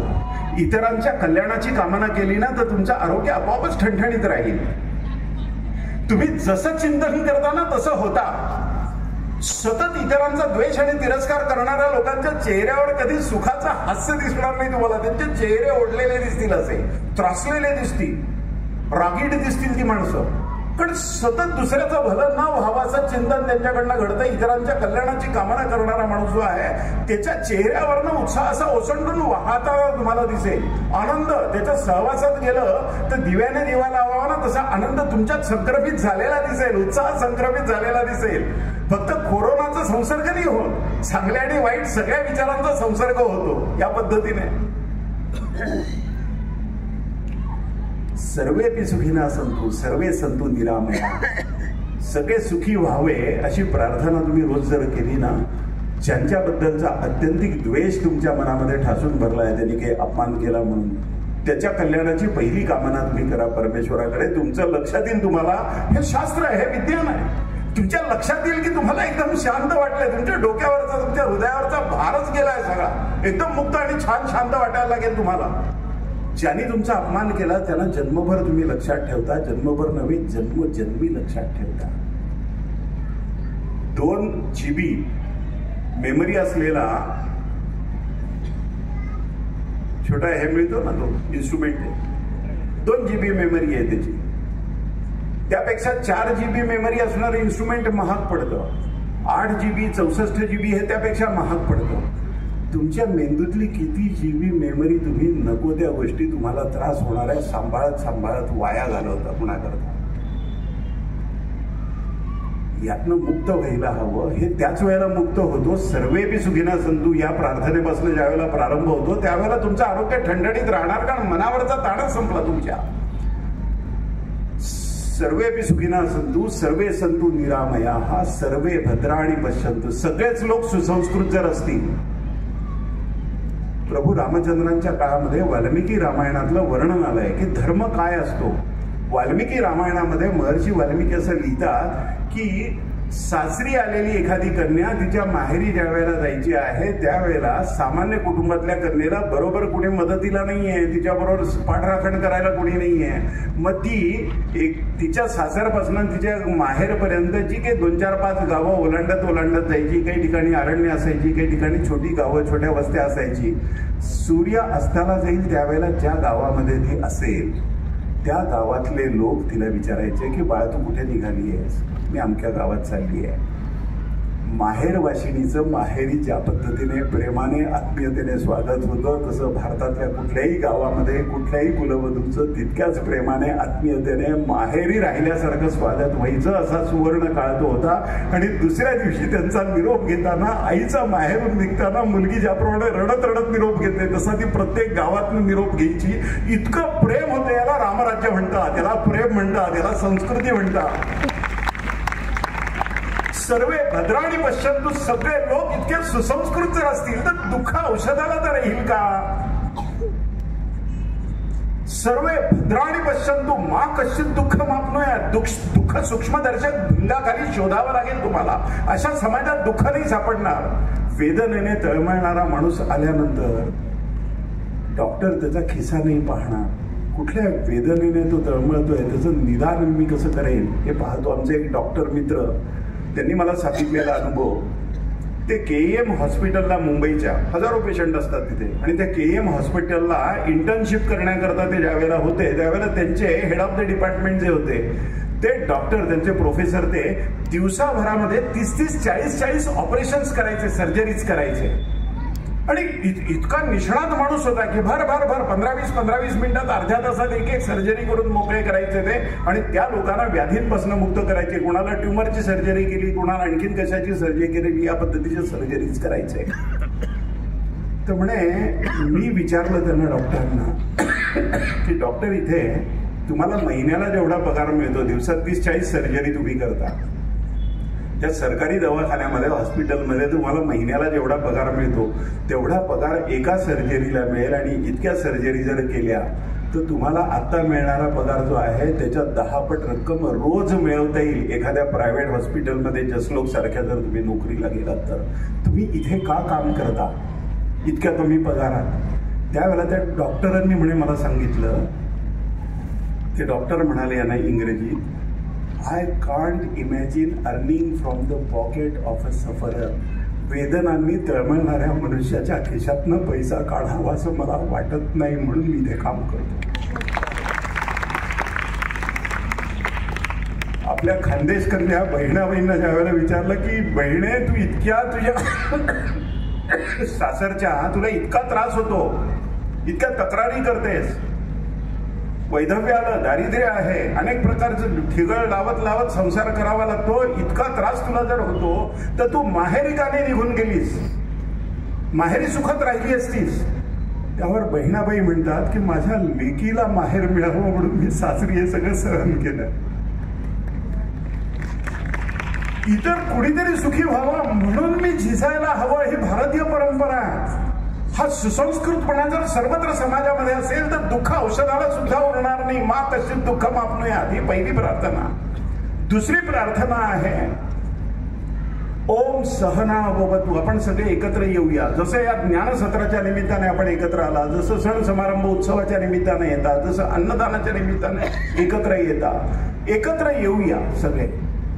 एक कुटुंब 4-5 व्यक्तींचं असतं ना, तसं गाव हे विस्तारित कुटुंबच आहे. आपलं कुटुंब आहे, एक मोठं कुटुंब. आपलं गाव हे आपलं कुटुंब आहे. आणि हे विस्तारित कुटुंब जे आहे ते ज्यावेळेला एकत्र येतं त्यावेळेला लोकांच्या समस्या, लोकांचं सुखदुःख, लोकांच्या अडीअडचणी या सगळ्या गोष्टींचा चर्चा होते, एकमेकांशी बोलणं होतं आणि त्यातनं अनेक समस्यांवर उत्तरं मिळायला लागतात. ओम सहना भवतु, आपण एकत्र येऊया. सहनो भुनक्तु, एकत्र भोजन करूया. ईश्वराचा प्रसाद म्हणून एकत्र अन्न जे ग्रहण करतात ना, त्या लोकांमध्ये रक्ताची नाती असलेल्या भावंडांपेक्षा जास्त उत्कट आत्मीयता एकमेकांबद्दल असते. अनेक संप्रदायांमधून तुम्हाला दिसेल ती आत्मीयता. बघा, हजारो वर्ष भारतामध्ये राहिलेली आहे. ओम सहना भवतु सहनो भुनक्तु सहवीर्यम करवावही. आपल्यापैकी कुणावरही ज्या वेळेला एखादं संकट येईल त्यावेळेला त्याचा प्रतिकार आपण एकत्र मिळून करूया. सहवीर्यम करवावहै तेजस्विना वधितमस्तु. आपलं अध्ययन जे आहे, इथे पाणी ठेवलंय, आपलं अध्ययन जे आहे ते तेजस्वी हो. मा विद्विषावहै. कुणाच्याही द्वेषावर आधारलेलं काही आम्हाला जीवनात करायचं नाही. सगळं जग कोरोनाने ज्या वेळेला तळमळ तळमळ तळमळ तडफड करत होतं त्यावेळेला भारताने अनेक राष्ट्रांना भारतीय कंपन्यांनी तयार केलेली कोरोनाची लस जी आहे ती जवळपास विनामूल्य दिली. आफ्रिकन राष्ट्रांच्या राष्ट्रप्रमुखांनी नंतर असं सांगितलं की अमेरिकन कंपन्यांनी एका मनुष्याला त्या लशीचा कोरोनाचा डोस जर द्यायचा झाला तर त्याच्या 10 वर्षाची कमाई त्याकरता वापरली गेली असती. तो डोस आम्हाला परवडणं शक्य नव्हतं, आम्ही फक्त मरू शकत होतो. पण भारताने ते डोस आम्हाला दिले आणि जवळपास विनामूल्य दिले. याचं कारण काय? याचं कारण वसुधैव कुटुंबकम हे सगळ्या विश्वाला आपलं कुटुंब मानतो. भारताच्या सन्माननीय प्रधानमंत्र्यांना सन्मानित केलं आणि त्या एका आफ्रिकी राष्ट्राच्या राष्ट्रप्रमुखांनी आपण भारतीय परंपरेमध्ये पायाला हात लावून नमस्कार करतो, वंदन करतो, तसं आपल्या प्रधानमंत्र्यांना पायाला हात लावून नमस्कार केला. आणि संजीवनी बुटी घेऊन जाणाऱ्या हनुमानाच्या जागी आपल्या प्रधानमंत्र्यांचा चेहरा देऊन ते ज्यावेळेला त्या देशामध्ये गेले पोर्तुगालमध्ये त्यावेळेला त्यांचं स्वागत केलं आणि सांगितलं की तुमच्या रूपाने ही संजीवनी बुटी जर आली नसती तर कोरोनामध्ये आम्ही किती माणसं कमावली असती याचा आम्ही अंदाज नाही करू शकत. इतरांच्या दुःखाने आपलं अंतःकरण व्याकुळ होणं आणि इतरांच्या सुखामध्ये आपण सुख मानणं ही भारतीय संस्कृती आहे. याच्या विपरीत जर असेल तर ती विकृती आहे. कुणाला आनंद झालेला पाहून लोकांच्या चेहऱ्यावर असे भाव असतात की जणू वीजच कोसळली याच्या चेहऱ्यावर. का नाही लोकांच्या आनंदात आम्हाला सहभागी होत आहे? लोकांच्या दुःखाने कळवळून का नाही आहे तुमचं अंतःकरण? हे जिवंतपणाचं लक्षण आहे. स्वामी विवेकानंद म्हणतात की एका स्वरामध्ये लावलेली तंतुवाद्य असतात ना, वीणा असते, सतार असते, ती तंतुवाद्य असतात. एका स्वरात ज्या वेळेला लावतात ना त्यावेळेला एक वाद्य छेडलं ना तर बाकीच्या वाद्यांमधनं सुद्धा तारांमधनं त्याच पद्धतीचे झंकार ऐकू यायला लागतात. विवेकानंद म्हणतात की निर्जीव वाद्य सुद्धा एका स्वरात लावलेली एक वाद्य वाजल्यानंतर इतर वाद्यांमध्ये त्याच पद्धतीचे झंकार जर उमटत असतील तर तुम्ही तर चालती फिरती सचेतन माणसं आहात. इतरांच्या दुःखाचा एकही झंकार तुमच्या मनामध्ये का नाही उमटत? ये हृदयचे ते हृदय ज्ञानेश्वर माऊली म्हणतात त्या पद्धतीचा अनुभव सुखदुःखाचा आपल्याला घेता यायला पाहिजे. ही दुसरी प्रार्थना. आणि एक महत्वाची प्रार्थना असतो मा सद्गमय. आपल्याला असत्याकडे नाही, आपल्याला सत्याकडे जायचं आहे. तमसो मा ज्योतिर्गमय. आपल्याला अंधाराकडे नाही जायचं, आपल्याला प्रकाशाकडे जायचं आहे. मृत्यूर्मा अमृतम गमय. आपल्याला मृत्यूच्या दिशेने नाही अमृतत्वाच्या दिशेने जायचं आहे. या जगात कोण अमृतत्वाच्या दिशेने गेला, कोण अमर झाला?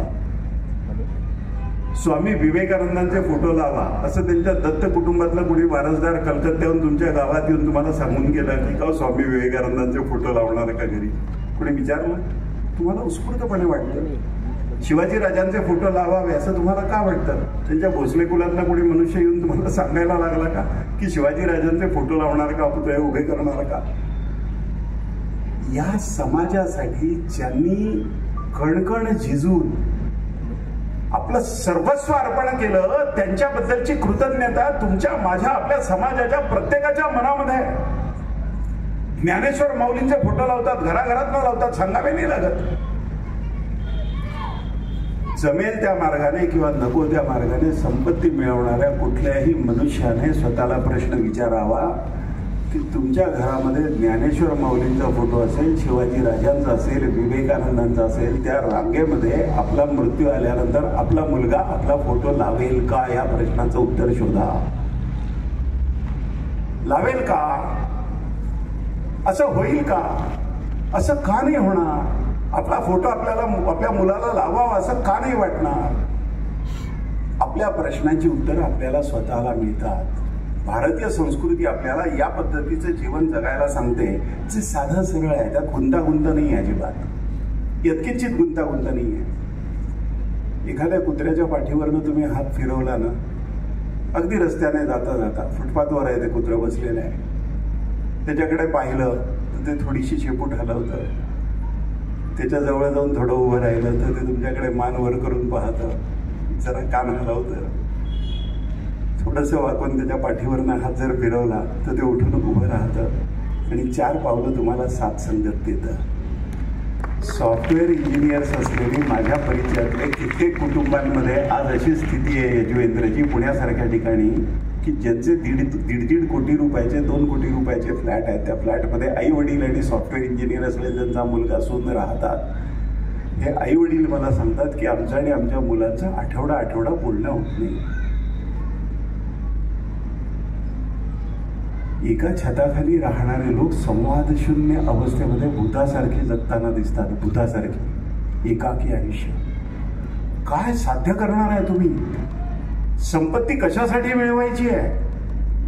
जर कुणाच्या भुकेने तुम्ही व्याकुळ होणार नसाल, त्याला 2 घास अन्न द्यावं असं तुम्हाला जर वाटणार नसेल, एक गरीबासारखा कुठेतरी मुलगा आहे, त्याला शिकायचं आहे आणि त्याची आर्थिक स्थिती नाही आहे, त्याला 4-2 पुस्तकं देणं, त्याची थोडीशी व्यवस्था करणं, तुमचं 1 ग्रॅम सुद्धा वजन कमी नाही होणार त्याला मदत केल्याने, तरी सुद्धा ते मदत करण्याची इच्छा का नाही होत? धरून का ठेवाव्या अशा वाटतात या गोष्टी? आपल्याला हा आचार धर्म सांगितला ना, ज्या समाजामध्ये आपण जन्माला आलो त्या समाजाचं ऋण फेडण्याकरता, त्या समाजातल्या सर्व सुखदुःखामध्ये त्या समाजाच्या बरोबर उभं राहणं, हा समाज ऋणातनं मुक्त होण्याचा एक महत्वाचा मार्ग आहे. आपल्याला गुरुजनांचं ऋण सांगितलंय, आई आणि वडिलांचं ऋण सांगितलंय. मुलं टीव्ही पाहत असताना तुम्ही जर जेवायचं स्वयंपाक तयार झाला आणि ताटं घेतलेली आहेत, वाढली आहे, जेवायला ये सांगितलं तर तुमची मुलं पटकन येतात का? मुलाला आवडणारा स्वयंपाक आईने तयार करून त्याला खायला घातला आणि मुलाची आवडती सिरियल तो लॅपटॉपवर किंवा टेलिव्हिजनवर पाहतोय किंवा मोबाईलमध्ये डोकं खुपसून बसलेला आहे. त्याचा आवडता पदार्थ झाल्यानंतर तो पटकन उत्स्फूर्तपणे तुम्हाला सांगतो का की आई शिरा छान झालाय, आई उपीट छान झालंय, आई अमुक थालीपीठ छान झालंय असं सांगतो का? पुरणाची पोळी किती छान झाली असं सांगतो का? ज्यांना हे कळत नाही ना, त्यांना कडबा खायला घातला तरी सुद्धा ते खातील रवंथ करत कारण त्यात त्यांचं चित्त नाही आहे. त्यामध्ये ती घसरली आहे गाडी सगळी. एका कार्यक्रमामध्ये एका 55 वर्षाच्या महिलेने मला एक प्रश्न विचारला, गलबलून यावं अंतःकरण असा प्रश्न होता. ती म्हणे, माझ्या नातवाच्या हातातनं, तो 8वी-9वीत काहीतरी होता, त्याच्या हातातनं मोबाईल जर काढून घेतला परीक्षा जवळ आली म्हणून, तो घरात भांडी फेकतो, वस्तू फेकतो, हिंस्र होतो, म्हणजे मला असं वाटतं की तो आत्महत्या करेल की काय. 55 वर्षाची आजी म्हणते. मी म्हटलं, जो स्वतःला सुद्धा त्याचा उपयोग नाही आहे, कुटुंबाला सोडून द्या, समाजाला सोडून द्या, त्याला कितीही समजावून सांगून तो जर या व्याधीतनं बाहेर पडत नसेल तर तुम्ही काय करणार? जो स्वतःसाठी सुद्धा जगू शकत नाही, समाजासाठी जगणं सोडून द्या, कुटुंबासाठी जगणं सोडून द्या, म्हटलं त्याच्यातनं तुमचं मन काढून घ्या आणि त्याने जगाचा निरोप घेतला तर काय, या भीतीने तुम्ही लडखडू नका. त्याने जगाचा निरोप घेणं त्याच्या आणि तुमच्या सगळ्यांच्या दृष्टीने हिताचं ठरेल. ही भयावह स्थिती आहे. या बदलत्या जीवनशैलीमध्ये अनेक गोष्टींचा तुम्हाला जो अभ्यास करावा लागेल. घरामध्ये संध्याकाळी 7 वाजता सूर्य अस्ताला गेल्यानंतर, अंधार पडल्यानंतर दिवा प्रज्वलित केला गेला पाहिजे, दिवा लावला गेला पाहिजे. देवाची 4-2 स्तोत्र त्याला म्हणायला तुमच्या मुलांना सवय लावा. अथर्व शीर्ष म्हणू देत त्याला, गणपती स्तोत्र त्याला म्हणू देत, मारुती स्तोत्र म्हणू देत, रामरक्षा म्हणू देत, यातली कुठली तरी गोष्ट, काही प्रार्थना त्याला सांगा ना, त्याला म्हणायला लावा. तिथे एक गृहस्थ देवदर्शनाला जायचं आणि त्यांच्या मुलाला घेऊन जायचंय, देवाचं दर्शन घ्यायचं, प्रदक्षिणा करायच्या, परत यायचं आणि चपला घालताना त्या मुलाच्या हातात 10 रुपयाची नोट खिशातनं काढून द्यायची आणि म्हणायचे, अरे बाळा त्या दानपेटीमध्ये ते 10 रुपये टाकून ये. एकदा झालं, 2दा झालं, 3दा झालं, सक्तीने वडील रोज फिरायला नेतात म्हणून एकदा तो त्रासलेला असायचा. 4थ्या दिवशी तो खाडकन वडिलांना म्हणाला, बाबा तुम्ही प्रदक्षिणा करून तुम्ही त्या दानपेटी समोर उभे राहता, देवाला नमस्कार करता, तुम्हीच खिशातनं पैसे काढून आणि दानपेटीत टाकत, दरवेळेला बाहेर आल्यानंतर तुम्ही मला सांगता की जाऊन 10 रुपये टाकून, असं का करता तुम्ही? त्याने असं विचारल्यावर वडील म्हणाले की तुझ्या हाताला दान देण्याची सवय लागावी म्हणून. तुला कशी लागेल ती सवय? जर या मुलांना प्रार्थना म्हणण्याची सवय लागणार नाही, जर चांगल्या गोष्टी आणि चारित्र्य घडवणाऱ्या गोष्टी त्यांना जर कळणार नाही, तर ज्ञानोबांचे, तुकोबांचे, शिवाजीराजांचे, विवेकानंदांचे फोटो आपल्या घरामध्ये का लावलेले आहेत हे जर आपण त्यांना समजून सांगणार नाही तर त्यांना कसं कळणार आहे?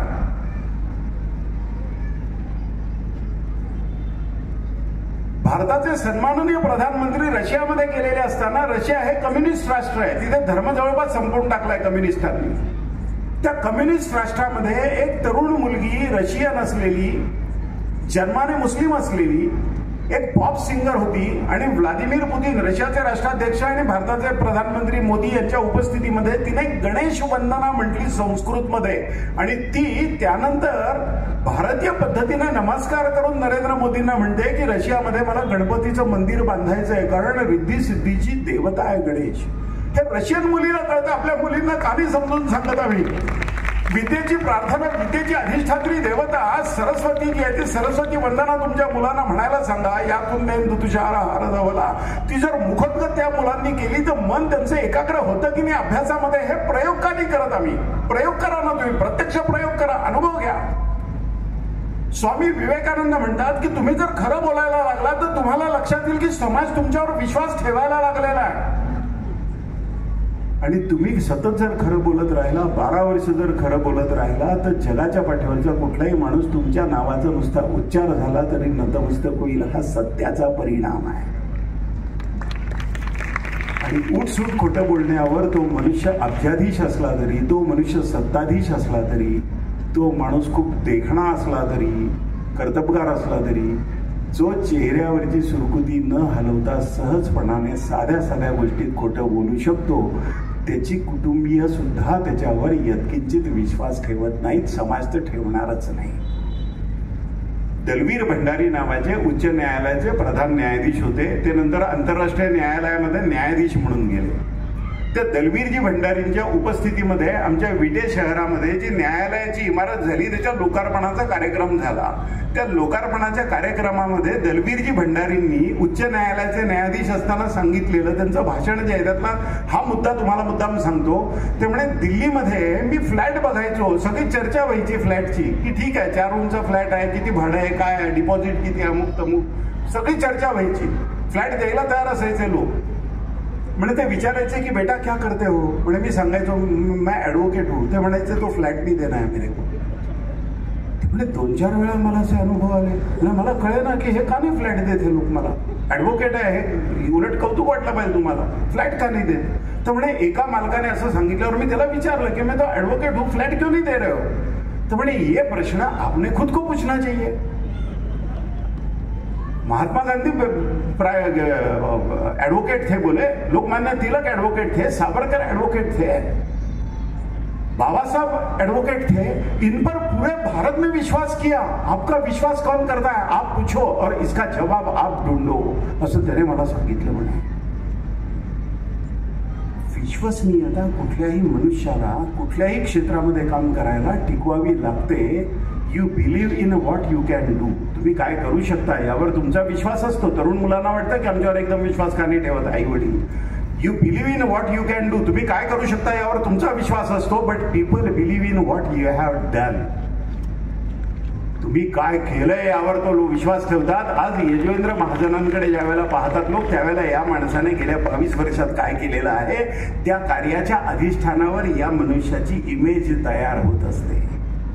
एक मनुष्य म्हणतो की मी आता चांगलं वागायचं ठरवलंय. बरेच चित्रविचित्र गोष्टी काही करत असतो आणि त्याला एकदा पश्चाताप होतो. तो म्हणतो की आता उद्यापासून चांगलं वागूया. तरी लोक त्याचा विश्वास धरत नाही चटकन. मग त्याच्या एका शिक्षकांकडे तो जातो आणि त्या शिक्षकांना म्हणतो की का हो म्हणे मी आता चांगलं वागायला सुरुवात केली, मी कोणाशी खोटं बोलत नाही, मी कोणाला फसवत नाही, तरी सुद्धा म्हणे लोक असं का नाही विश्वास ठेवत माझ्यावर, संशयाने का पाहतात माझ्याकडे. पूर्वी माझ्याकडनं चुका झाल्या पण आता मी करत नाहीये हे खरं आहे म्हणे, पण तरी सुद्धा लोक असं का पाहतात. तर त्याचे ते शिक्षक शहाणे असतात, हुशार असतात. ते त्याला म्हणतात की 2-4 खेळे हातामध्ये घे आणि ही जी फळी आहे ना या फळीवर एक खेळा ठोक. तो एक खेळा ठोकतो आणि म्हणतात की आता हातोडी उलटी कर आणि त्या बाजूने काढून टाक. एक खेळा ठोकलेला तो काढून टाकतो आणि मग ते शिक्षक म्हणतात की जिथे खेळ ठोकले त्या खुणा तू पुसू शकतोस का? म्हणे नाही. म्हणून चूक करण्यापूर्वीच विचार करा. काचेचं भांड जर तडकलं तर कशानेही काच सांगता येत नाही. विश्वास गमावला तर तो विश्वास कसाही तुम्हाला संपादन करता नाही येणार. तर लहानपणापासून मुलांवर हे संस्कार करा की तुम्ही तुमची विश्वसनीयता जन्मात कधीही गमावता कामा नये. स्वामी विवेकानंदांबद्दलची विश्वसनीयता काय दर्जाची होती. अमेरिकेमध्ये सर्वधर्म परिषदेमध्ये त्यांचं भाषण झाल्यानंतर शेकडो अमेरिकन सुंदर तरुणी स्वामी विवेकानंदांच्या भोवती घोटाळत असायच्या. विवेकानंदांनी 1000 आयलंड पार्कमध्ये दिलेल्या व्याख्यानांना 12-14 फक्त ज्येष्ठ वयस्कर मंडळी होती, स्त्री पुरुष होते. विवेकानंदांच्या दुप्पट वयाचे बरेचसे होते. त्यातल्या एका महिलेने असं म्हटलेलं आहे की स्वामी विवेकानंदांकडे पाहिलं की मला माझ्या वडिलांची आठवण येते. मी लहान असताना त्यांच्या मांडीवर डोकं ठेवून मी झोपायचे आणि निर्धास्तपणे ते माझ्या डोक्यावर हात ठेवून डोकं थापटत असायचे आणि इतकी शांत झोप मला इतक्या वर्षांमध्ये लागली नाही. जेव्हापासनं स्वामी विवेकानंदांचं वय 30 वर्षाचं होतं, तिचं वय 65-70 वर्षाचं आहे. आणि ती महिला लिहिते की जेव्हापासनं विवेकानंदांना पाहिलं त्यावेळेला माझ्या मनामध्ये अशी कल्पना येते की यांच्या मांडीवर डोकं ठेवून लहान निरागस मुलीसारखं झोपून जावं. याला चारित्र्य म्हणतात. विवेकानंद ज्या वेळेला शिकागोहून बोस्टन पर्यंत रेल्वेने प्रवास करत होते त्यावेळेला एक अमेरिकन जोडपं त्यांच्या समोर बसलेलं होतं. तरुण विवाहित असतील, मुलगा आणि मुलगी ती, आणि ते बोलत होते एकमेकांशी. विवेकानंदांचा पोशाख भारतीय संन्यासी जसं पांघरलेली वस्त्र असतात, शिवलेली वस्त्र सुरुवातीला वापरत नव्हते ते अमेरिकेत गेल्यानंतर, पांघरलेलं वस्त्र असतं तसं कफनीवर फेटा, पांघरलेलं वस्त्र तसं त्यांच्या अंगावर होतं, उत्तरीय खाली लुंगी. ती मुलगी तिच्या नवऱ्याच्या कानामध्ये कुजबुजते. ती म्हणते, you see this person doesn't seem a gentleman, is wearing untailored clothes. ना कपड्यांवरनं तुम्ही जेंटलमन ठरत नाही, the character makes one a gentleman. तुमचं चारित्र्य तुम्हाला जेंटलमन करणार आहे. चांगलं दिसण्यापेक्षा चांगलं असण्याचा प्रयत्न करा. नीटनेटकं राहावं हे ठीक आहे, पण चांगलं दिसण्याचा जो प्रचंड खटाटोपाचा ताण तरुण मुलींवर मी पाहतो आणि ज्या पद्धतीने भिकाऱ्यासारखे कपडे घालताना सुसंस्कृत कुटुंबांमधल्या मुलींना मी पाहतो. पूर्वी भिकाऱ्यांचे जसे केस असायचे ना, तसे चित्रविचित्र रंगामध्ये ते रंगवून घेण्याकरता 8-10 हजार रुपये पुण्यामध्ये घेतात ब्युटी पार्लरमध्ये. आणि त्या मुली निरागसतेने अगदी श्रद्धेने तिथे रांगेमध्ये उभे राहून आपला नंबर लागण्याची वाट पाहतात. काय करायचंय तुम्हाला, कुठल्या दिशेने चालला?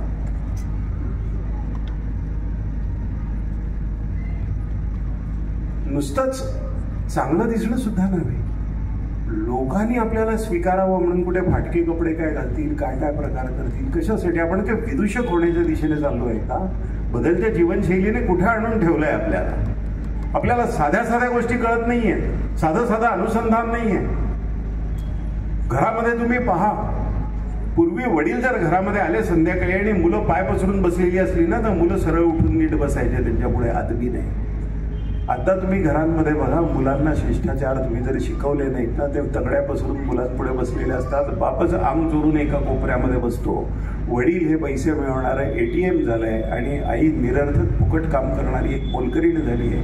हे चित्र समाजाच्या दृष्टीने दुःखदायक आणि धोक्याची घंटा आहे, समजून घ्या. आपल्या मुलांना आपल्या वाट्याला जरी आर्थिक संघर्ष आलेला असेल आणि तसं आपल्या मुलांच्या वाट्याला येऊ नये या जाणीवेने तुम्ही मुलांचे लाड करत असाल, तरी सुद्धा त्यांना संपत्तीचं मूल्य समजावून सांगा. पेपरमध्ये ज्यावेळेला एखादी बातमी येते ना, त्यावेळेला ती बातमी त्याला वाचून दाखवा, संपत्तीचं मूल्य कळणारी.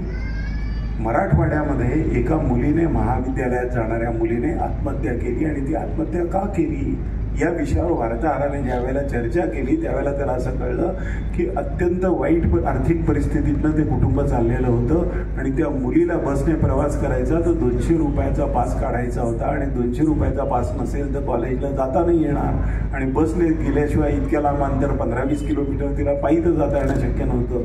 मग बसचा पास संपलेला आहे आणि वडिलांकडे 200 रुपये मागितले तर त्यांच्याकडे पैसे नाही आहेत हे माहिती असल्यामुळे ते आत्महत्या करतील की काय या भीतीने तिनेच 200 रुपये नाही म्हणून आत्महत्या केली. तुमच्या मुलांना ज्या वेळेला 2-2, 3-3 चपला बुटांचे जोड असताना आणखीन दिसेल ते सगळं हपापल्यासारखं ते दुकानातनं मागत असतात आणि तुम्ही त्यांना घेऊन देत असता, त्यावेळेला 200 रुपयाची ती किंमत कळण्याकरता त्यांना पेपरमध्ये आलेली ती बातमी वाचून तर दाखवा. या जगामध्ये पैशाची, संपत्तीची किंमत काय आहे कळणार कसं त्यांना? ज्यावेळेला ते पाणी, कष्ट करून भरलेलं पाणी असं फेकतात ग्लासच्या ग्लास, त्यावेळेला त्यांना सांगा की सलाईनची बॉटल आण. एक सेवन दिसतात, प्रकृती ती काय काम करते हे त्यांना शिकवा. पशुपक्षी कशा पद्धतीने जीवन जगतात हे त्यांना शिकवा. रोज कष्ट केल्याशिवाय पक्ष्यांना 2 वेळचं अन्न मिळतच नाही. आणि आपण तंगड्यापासून दिवसचे दिवस टेलिव्हिजन पाहतोय तरी आपल्याला अन्न देते आपली आई शिजवून. आणि तरी बाप आपला कष्ट करून पैसे आणतो आणि ते अन्न धान्य आपल्या घरामध्ये आणतो, तरी त्यांच्याबद्दल यत्किंचित कृतज्ञता न वागता आपण तंगड्यापासून पसरतो आणि आईबापांनाच अरेरावीने उलटी उत्तर देतो. या मुलांना हे समजून सांगा. हे मूल्य शिक्षण त्यांना दिल्याशिवाय त्यांना कळणार नाही. हाताबाहेर ते जर गेले, माती ओली आहे तोपर्यंतच तुम्ही त्याला आकार देऊ शकता ना. एकदा तो घडा मोठा झाला की त्यानंतर भाजून तयार झालेला तो माठ फुटू शकतो, त्याला आकार नाही देता येत नव्याने. तर त्यामुळे त्यांच्या घडण्याच्या वयामध्ये या सगळ्या गोष्टी त्यांना समजून सांगा. त्यांना प्रकृती समजून सांगा, मनुष्य समजून सांगा, त्यांचे स्वभाव कसे असतात, त्यांना पाण्याचं मूल्य समजून सांगा, अन्न वाया घालवायचं नाही हे मूल्य त्यांना समजून सांगा. एक शीत सुद्धा भाताचं म्हणावं ताटामध्ये वाया घालवू नको. यजुवेंद्रजींच्या मनोबलमध्ये जशी शिस्त आहे, स्वतःची भांडी स्वतः धुवून टाकावी. आणि अनेक ठिकाणी अनेक संस्थांमध्ये मोठे मोठे लोक स्वतःची भांडी स्वतः धुवून टाकतात. संघ मुख्यालयामध्ये भारताचे प्रधानमंत्री जरी गेले प्रधानमंत्री म्हणून तरी जेवायला पंक्तीत बसले तर सगळ्यांबरोबर स्वतःची भांडी स्वतः धुवून टाकताना त्यांना यत्किंचित कमीपणा वाटत नाही.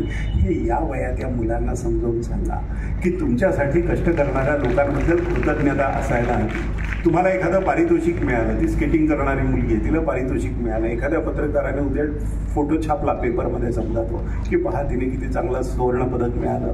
तो फोटो कडाक्याच्या सकाळच्या थंडीमध्ये तुमच्या दारामध्ये तुम्ही झोपेतनं उठण्याच्या अगोदर तो मुलगा आणून टाकतो. त्या पेपरची किंमत 2-2.5 रुपये 3 रुपये असते. त्यातनं त्याला विचारायला किती पैसे मिळणार, तरी सुद्धा इतके कष्ट रोज पहाटे उठून 365 दिवस 2-4 दिवस सुट्ट्यांचे सोडले तर तो नियमितपणे करतो. आणि तो फोटो पाहून आल्यानंतर आपल्याला जर इतका आनंद होत असेल तर आज अनेक लोकांच्या जीवनामध्ये या पद्धतीचा आनंद देणारा तो मुलगा रोज दारोदारी पेपर टाकणारा त्याचा चेहरा तरी तुम्ही बघितला आहे का? हा प्रश्न स्वतःला विचारा. ही कृतज्ञता त्यांना शिकवा. जे जे त्यांच्यासाठी श्रमतात, जे जे कष्ट करतात, जे जे तुटपुंजा पैशांनी कष्ट करतात, त्या सगळ्या लोकांचं ऋण त्यांच्यावर आहे. हे समाजाचं ऋण आहे. या समाजाच्या ऋणासाठी आम्ही काहीतरी केलं पाहिजे आहे. आनंदवनामध्ये ज्यावेळेला गेलो होतो त्यावेळेला तिथे प्रवेशद्वाराजवळ अल्बर्ट आईन्स्टाईन यांच्या विचारांचा एक फलक लावलेला होता विकास भाऊंनी. आणि तो फलक असा होता की आईन्स्टाईन असं म्हणतो की मी कधी शेती केली नाही, मी कधी धान्य पिकवलं नाही, पण ज्यांनी कष्ट करून धान्य पिकवलं त्यावर माझ्या या देहाचं भरणपोषण गेली कित्येक वर्ष झालं, त्यांचा मी चेहराही बघितला नाही, त्यांच्याबद्दल मी कृतज्ञता व्यक्त करतो. माझ्याकरता कष्ट करणारे अनंत लोक आहेत या जगामध्ये. मुलांचं शिक्षण होतं ना अनुदानित शाळेमध्ये, त्या शिक्षकांना सरकार पैसे देतं, त्याला 7वा वेतन आयोग देतं, शाळांना अनुदान देतं. हे अनुदान कुठून येतं? सरकारने मिळणारा महसूल जो आहे ना, तो महसूल एखादा कामगार दिवसभर कष्ट करतो आणि त्याच्या घामाचं सिंचन, त्याचा घाम जमिनीवर पडत असतो सारखा, त्याच्या घामाचं सिंचन जमिनीवर होत असल्यानंतर तो ज्या वेळेला घरी प्रेमाने आपल्या लाडक्या मुलाला लाडक्या मुलीला एक 10-12 रुपयाचा बिस्किटाचा पुडा नेतो, त्यावेळेला तो बिस्किटाचा पुडा ज्या वेळेला घेऊन जातो त्यावेळेला त्यातनं सुद्धा सरकारी कर कमी झालेला असतो, तो सुद्धा सरकारी कर देतो. या पद्धतीने कष्ट करून स्वतःचं पोट भरणारे जे लोक आहेत त्यांच्या मिळणाऱ्या कमाईमधनं सुद्धा सरकारी संपत्तीचा जो हिस्सा येतो त्या हिश्श्यातनं पगार 7व्या वेतन आयोगाचे शिक्षकांना, सरकारी नोकरांना, प्राध्यापकांना, अनेक लोकांना मिळतात. त्याबद्दलची कृतज्ञता आपण ठेवायला हवी. आणि हे या वयामध्ये या मुलांना तुम्ही शिकवलं तर जमेल. विश्वेश्वरय्यांच्या जीवनातला एक प्रसंग सांगतो. मनुष्याचं चारित्र्य काय दर्जाचं असतं. विश्वेश्वरय्या मैसूर संस्थानचे दिवाण ज्या वेळेला होते, इंजिनिअरिंगमध्ये तर त्यांनी जगभर अनेक मोठे मोठे उपक्रम केले. वृंदावन सागर डॅम जो आहे तो त्यांच्या त्या कृष्णराज सागर डॅम जो आहे त्याच्यावर ते वृंदावन सागर खूप अप्रतिम उद्यान त्यांनी उभं केलं. तर विश्वेश्वरय्यांना मैसूरचे राजे चामराज वडियार जे होते त्यांचा भद्रावती आयर्न अँड स्टील नावाचा एक मोठा प्रकल्प होता, मोठा उद्योग होता. तो उद्योग तोट्यामध्ये चाललेला होता, अखंड तोटा होत होता. आणि तो तोट्यामध्ये चाललेला उद्योग जो होता तो किती रकमेला विकायचा असं त्यांनी विचारलं विश्वेश्वरय्यांना. विश्वेश्वरय्यांनी सांगितलं की मी अभ्यास करतो आणि सांगतो की किती रकमेला तो विकता येईल. मग विश्वेश्वरय्यांनी अभ्यास केल्यावर त्यांना सांगितलं राजे वडियार यांना की तो उपक्रम जो आहे ना तुमचा तो तोट्यात काही चुकांमुळे जातोय, तो नफ्यात आणता येणं शक्य आहे. ते म्हणे कसं शक्य आहे, कोण करणार आहे? म्हणे मी करेन, मला वेळ तेवढा मिळेल.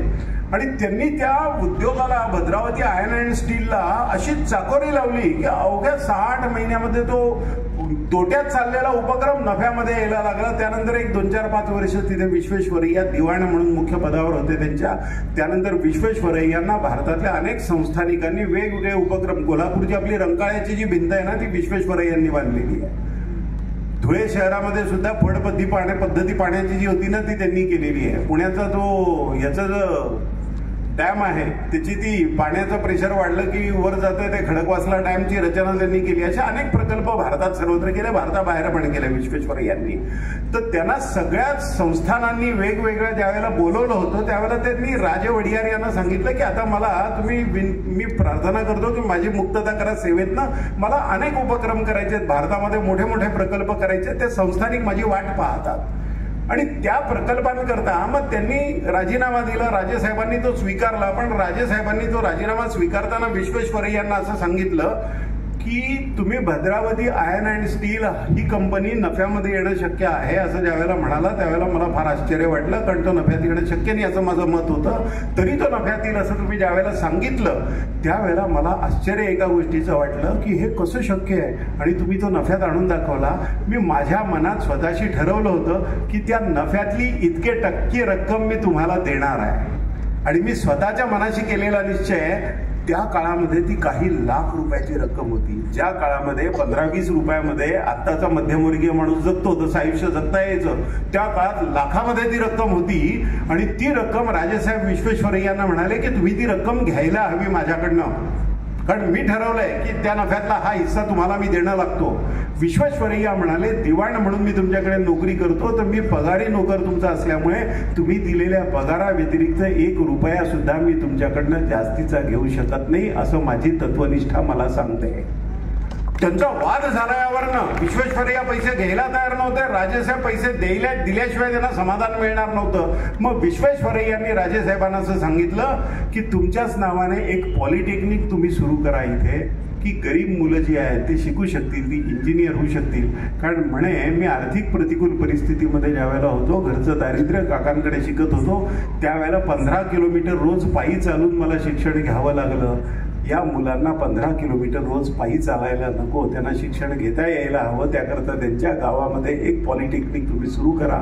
आणि त्याकरता ती काही लाख रुपयाची रक्कम जी होती त्याकरता वापरली गेली. माणसं इतकी निस्पृह असतात हा आदर्श आहे म्हणून विश्वेश्वरय्यांचे इंजिनियर्स डे म्हणून चिंतन केलं जातं. 15 सप्टेंबर त्यांचा जन्मदिवस संपूर्ण भारतामध्ये इंजिनियर्स डे म्हणून साजरा केला जातो. डॉक्टर सर्वपल्ली राधाकृष्णन जगाच्या पाठीवरच्या तत्वज्ञांनी ज्यांची श्रेष्ठता मान्य केली आणि तत्वज्ञ म्हणून जगाच्या पाठीवरच्या अनेक विद्यापीठांना जिथे सर्वपल्ली राधाकृष्णनांना किमान 1-2 महिने तरी या व्याख्यानाकरता असं ऑक्सफोर्ड सारखी विद्यापीठं म्हणायची, त्या सर्वपल्ली राधाकृष्णनांनी 2 विद्यापीठांचे कुलगुरू असताना त्यांचा आवडता तत्वज्ञानाचा विषय ते कॉलेजेसमधनं शिकवत असत. आत्ता प्राचार्य किंवा मुख्याध्यापक म्हणतात की शिकवायला आम्हाला वेळ मिळत नाही, इतकी जास्तीच्या कामाची जबाबदारी असते. 2 विद्यापीठांची जबाबदारी असणारा माणूस कुलगुरू म्हणून काम करत असताना बनारस हिंदू विश्वविद्यालय, कलकत्ता विश्वविद्यालय या दोन्ही विद्यापीठांचे कुलगुरू असताना तत्वज्ञानाचे वर्ग नियमित घेत असत. आणि शिवाय जगाच्या पाठीवरच्या अनेक मोठ्या मोठ्या राष्ट्रांमध्ये जाऊन त्या ठिकाणी ईस्टर्न फिलॉसॉफी या विषयावर बोलायचे की विद्यार्थ्यांच्या शेवटच्या रांगेमध्ये विद्यार्थ्यांना विचलित न करता हळूच इंग्लंडचे प्रधानमंत्री येऊन बसायचे सर्वपल्ली राधाकृष्णनांचं व्याख्यान ऐकायला. या दर्जाच्या गोष्टी, या दर्जाची माणसं या देशामध्ये झालेली आहेत. इतकी निस्पृह, इतकी प्रामाणिक माणसं. CD देशमुख ज्यावेळेला भारताचे अर्थमंत्री झाले त्यावेळेला नेहरूंनी त्यांना विचारलं की किती पगार घेणार. आंतरराष्ट्रीय ख्यातीचा अर्थतज्ञ असलेला, वर्ल्ड बँकेने त्यांना नियुक्त केलेला असा मोठा माणूस भारताचे अर्थमंत्री होते. त्यावेळेला विनोदाने नेहरूंनी विचारलं की किती पगार घेणार, माझ्या भारत सरकारला परवडेल का. तर त्यावर CD देशमुख असं म्हणतात तुमच्या भारत सरकारला परवडेल इतकाच पगार मी घेणार, पण मी बिनपगारी काम नाही करणार, मी 1 रुपया पगार घेईन. 1 रुपया पगार घेईन. मग नेहरूंनी विचारलं की बिनपगारी काम करणार नाही म्हणता आणि 1 रुपया पगार का घेणार म्हणता. त्यावर CD देशमुख असं म्हणतात की मी माझ्या देशासाठी फुकट काम केलं हा अहंकार माझ्या मनात नको म्हणून 1 रुपया घेणार. हिमालयाच्या उंचीची माणसं त्यांनी हा देश घडवलाय. आपण जी स्वातंत्र्याची फळं चाखतो आहोत ना, हवं तिथे बोलतो, हवे तिथे कार्यक्रम करतो, खातो पितो, छानपैकी चांगल्या गाड्या वापरतो, चांगल्या घरांमध्ये राहतो. लोकांनी वर्षानुवर्ष दशकानुदशक यातना सहन केलेल्या आणि 250 वर्ष लक्षावधी लोकांनी 6 लाखापेक्षा जास्त लोकांनी स्वतःचे प्राण त्याग केले. 1857 ते 1947 प्रदीर्घ काळ लोकांनी संग्राम केला. त्यावेळेला आपण स्वतंत्र झालो. या स्वातंत्र्य संग्रामामध्ये स्वतःचे घाम, स्वतःचे अश्रू, स्वतःचे श्रम, स्वतःचे प्राण, स्वतःचे रक्त या सगळ्या गोष्टींचं समर्पण केल्यानंतर आजच्या भारतामध्ये या स्वातंत्र्याचं सुख आपण अनुभवतो आहोत. याची जाणीव आपल्या मुलांना एका क्रांतिकारकाची एखादी गोष्ट रात्री झोपण्यापूर्वी तुम्ही जर ऐकवलीत ना, तर त्यांच्या चारित्र्याचं गठन होईल आणि त्यांना प्रत्येक गोष्टीची किंमत कळेल, त्यांना संपत्तीची किंमत कळेल, त्यांना कष्टाची किंमत कळेल, कृतज्ञतेचा अर्थ त्यांना समजायला लागेल. आई आणि वडील कोणाचेही आणि रस्त्यावरनं चालणाऱ्या कुठल्याही मनुष्याचे जे श्रम आहे त्या श्रमाची किंमत त्यांना कळेल, प्रकृतीची किंमत त्यांना कळेल आणि या सगळ्या गोष्टींचा एकत्रित परिणाम म्हणून आपलं आयुष्य आपण चांगलं जगू शकतो. यामुळे कृतज्ञतेने त्यांचा ऊर भरून येईल आणि ही कृतज्ञता त्यांना त्यांच्या जीवनामध्ये जगण्याची वाट दाखवेल. यात काही संदेह नाही. बदलत्या जीवनशैलीमध्ये कुठलीही गोष्ट स्वीकारताना हा विचार करा की हे आपल्याला योग्य आहे की अयोग्य आहे. जे अयोग्य असेल ते ठामपणे नाकारा. चित्रविचित्र कपडे घालायला ज्यावेळेला तुमची मुलं लागतील आणि ज्या ब्रिटिशांच्या गुलामगिरीतनं भारत मुक्त होण्याकरता 6 लाखापेक्षा जास्त लोकांनी प्राणार्पण केले, 250 वर्ष आम्हाला लढावं लागलं, त्या ब्रिटिशांच्या युनियन जॅकचा ध्वज उतरवल्यानंतर तिरंगी ध्वज 15 ऑगस्टला 47ला फडकवला गेला. पुण्यामध्ये अनेक बेभान झालेले तरुण मुलं टी शर्ट वापरताना त्यावर युनियन जॅकचं चित्र असलेलं वापरतात. त्यांच्या मेंदूपर्यंत याचा अर्थ नाही पोहोचत की ज्या गुलामगिरीतनं मुक्त होण्याकरता भारतीयांनी 250 वर्ष एवढा मोठा संग्राम केला, ते सहजपणाने 50-100 रुपये 500 रुपयाचा ब्रँडेड म्हणून तो विकत घेतील, 1000 रुपयाचा 5000 रुपयाचा टी शर्ट विकत घेतील ब्रँडेड म्हणून.